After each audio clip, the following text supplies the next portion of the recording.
그래서 굉장히 꼭 알아야 되는 그 학내 문제를 알게 해주는 되게 중요한 기능을 하고 있다고 볼 수 있죠.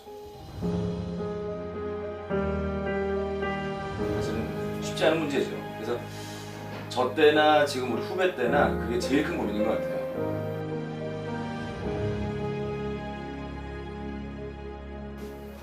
있는지 없는지 모르는 사람들이 있어요. 굉장히. 근데 근본적으로 장기적으로는 대단히 큰 문제가 발생하게 되죠.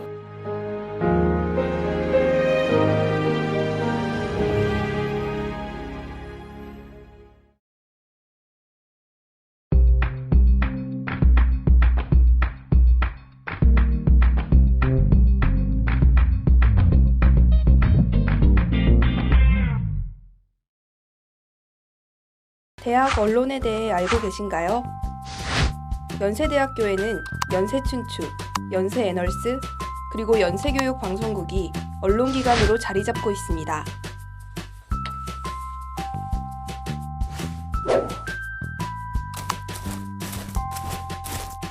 (1935년도 9월에) 설립된 연세춘추는 연전타임즈라는 이름으로 신문을 발행하기 시작했고 이것으로 대학 언론기관으로서의 첫 발걸음을 내딛었습니다.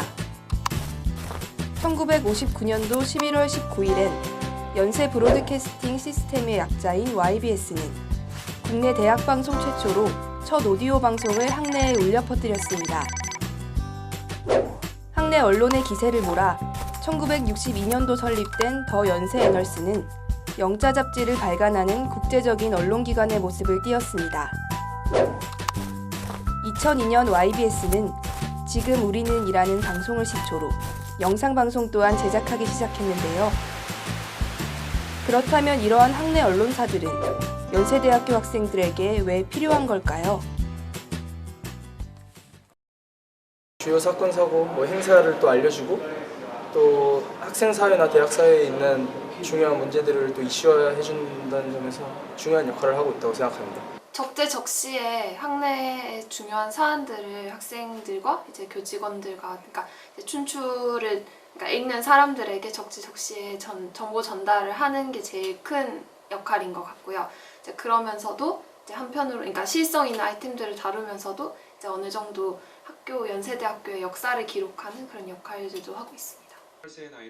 이렇듯 대학 언론사는 학생들의 목소리를 대신 전해주는 역할을 하고 있습니다.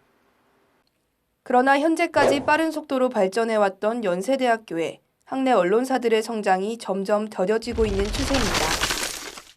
과연 무슨 이유 때문일까요?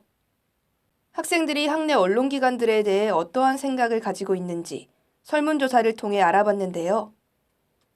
대부분의 학생들이 학내 언론기관의 중요성을 인지하고 있었습니다. 하지만 모순점을 발견할 수 있었습니다. 언론기관의 중요성을 인지하고 있는 것과 실제 관심을 갖고 지켜보는 것은 또 다른 문제였습니다. 아니요, 저 잘 모릅니다. 네. 아니요, 접해본 적 없고 제가 큰 관심이 없어서 잘 알지 못합니다. 들어는 봤는데 잘은 모르겠어요. 가끔 페북에 뜨는 기사나 동영상을 본 적은 있는데 자세하게 보지는 않았던 것 같아요. 학내 언론기관들을 직접 찾는 학생들은 찾아보기 어려웠습니다. 그렇다면 학생들의 무관심은 어디서부터 시작된 걸까요?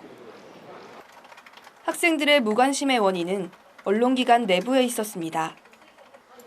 언론사를 하나의 직업으로 생각할 수 있는 기성 방송사들과는 달리 오로지 대학생들이 자치적으로 운영하는 학내 언론기관인 만큼 어려움을 많이 발견할 수 있었습니다.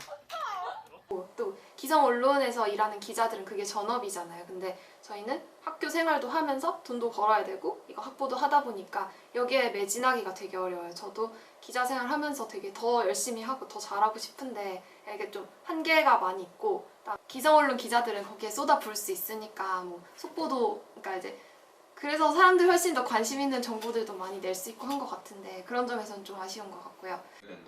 학점이나 취업 등 다른 신경 쓸 것이 많은 학생들이 오로지 언론기관 활동에만 집중할 수 없음에 그 한계가 있었습니다. 또한 경제적으로 학교에서 완벽하게 독립할 수 없다는 점도 언론의 자유를 어느 정도 가로막고 있었는데요. 종종 있어요. 네, 주로 학내사안. 네, 그러니까 이제 그런 경우는 주로 학내사안 다루는 기사들이 좀 많았던 것 같아요. 그러니까 좀 간혹 취재가 너무 부족하다든지 그런 경우에는 뭐 종종 이제 기사가 나가지 않는 경우도 있습니다. 네. 실제로 기사나 영상 뉴스가 학교로부터 검열돼 보도가 가로막힌 사례도 볼 수 있었습니다. 또 다른 하나의 원인은 사회풍조의 변화입니다. 대학 졸업 후 취업을 위해 자기관리가 필수로 여겨지는 사회인 만큼 학생들이 학내 이슈나 사안들에 관심을 기울일 시간조차 부족한 겁니다.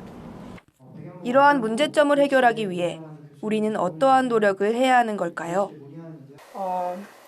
근본적인 해결책 같은 경우에는 그냥 대학생들이 조금 더 이 사회 전반적인 이슈들에 조금 더 관심을 가져준다면 좋겠지만 그게 안 된다면 일단 잡지를 발간하는 애널스 측에서는 조금 더 잡지가 친근하게 다가갈 수 있도록 좀 더 이쁜 레이아웃을 쓴다던가 아니면 좀 더 재밌고 흥미로운 주제들을 다룬다던가 하는 점에서 좀 고쳐나갈 수 있지 않을까 싶습니다.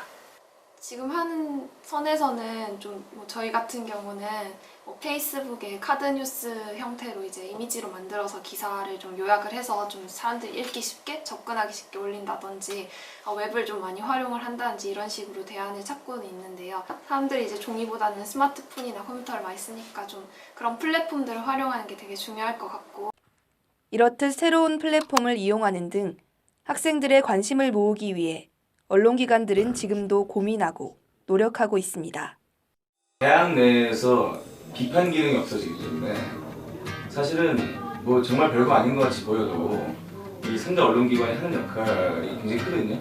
꼭 알아야 되는 내용을 관심을 좀 제고시켜주는 역할을 해야 된다고 할까요? 연세대학교 학내 어떤 문제들이 있었거든요. 예를 들어서 뭐 표면적으로 드러나는 건 뭐 등록금 문제라든가 총장 인선 문제라든가 굉장히 예민한 문제들 모두 그냥 지나치기 십상이거든요. 근데 이제 YBS라든가 연세 출수라든가 연세 애널스나 이런 3대 언론기관에서 다뤄주면 그래도 이게 뭐 밥 먹을 때나 이제 쉬는 시간에 이렇게 보면서 이런 문제가 있었어라고 이렇게 보게 되거든요.